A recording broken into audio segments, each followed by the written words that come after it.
Khulna city কর্পোরেশনের প্রশাসকের দায়িত্ব পেয়েছেন নজরুল ইসলাম মঞ্জু। সরকারের এই সিদ্ধান্তে খুশি খুলনা কর্পোরেশনের মানুষ। খুলনা সিটি কর্পোরেশনে আছেন আমাদের বিভাগীয় প্রতিনিধি মোহাম্মদ অসীম। বিস্তারিত জানতে সরাসরি যুক্ত হচ্ছে তার সঙ্গে। অসীম, খুলনা মহানগর বিএনপির সাবেক সভাপতি ছিলেন তিনি। তার বিস্তারিত জানতে চাইবো আপনার মাধ্যমে, এবং সিটি কর্পোরেশনের কাজ তিনি কবে শুরু করছেন এবং কিভাবে শুরু করছেন সে বিষয়ে কিছু জানতে পেরেছেন কিনা। উজমা, ধন্যবাদ আপনাকে। যিনি খুলনা সিটি কর্পোরেশনের নূতন প্রশাসক হিসাবে নিয়োগ পেয়েছেন, তার সঙ্গে আমার কিছুক্ষণ আগেই কথা হয়েছে। তিনি এখনও ঢাকায় রয়েছে, তিনি এখনও খুলনায় এসে পৌঁছেনি। তিনি বলেছেন তিনি অসুস্থতার কারণে হয়তোবা আগামীকাল নয়তোবা আগামী সপ্তাহের প্রথম দিন অর্থাৎ রবিবার তিনি নূতন প্রশাসক হিসাবে দায়িত্ব নেবেন। এখনও আগের যিনি প্রশাসক ছিলেন তিনি এখনও পর্যন্ত দায়িত্বে রয়েছেন। আর নজরুল ইসলাম মঞ্জুকে খুলনা সিটি কর্পোরেশনের যে নূতন প্রশাসক হিসাবে নিয়োগ দেওয়া হয়েছে, তাতে কিন্তু খুলনা সিটি কর্পোরেশনের যারা বাসিন্দা রয়েছে তারা অনেকটাই খুশি। তার কারণ হচ্ছে দীর্ঘদিন ধরে আসলে কোনো রাজনীতি ব্যক্তি এই পদে নেই।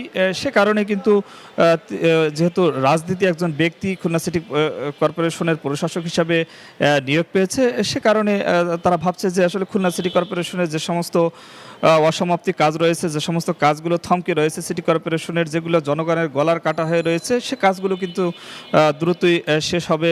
নজরুল ইসলাম মঞ্জু এসেছেন, তিনি শেষ করবেন এমনটা প্রত্যাশা করছেন। আসলে আমি একটু যারা নাগরিক সেবা প্রত্যাশীরা রয়েছেন একটু কথা বলে নিতে চাই। আসলে নজরুল ইসলাম মঞ্জুকে প্রশাসক হিসাবে নিয়োগ দেওয়া হয়েছে, আপনারা কি ভাবছেন, কতটা সেবা প্রত্যাশী আপনারা?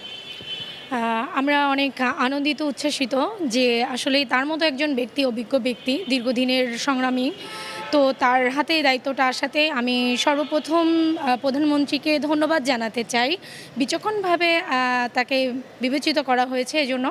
আর তার কাছে আমাদের সেবার দায়িত্বটা, নগরের রাস্তাঘাট, মাদকের, তারপরে নারীদের নিরাপত্তার ব্যাপার যেগুলো আছেন, এগুলো আসলে ওনার দ্বারাই সম্পূর্ণ হবে আশা করছি।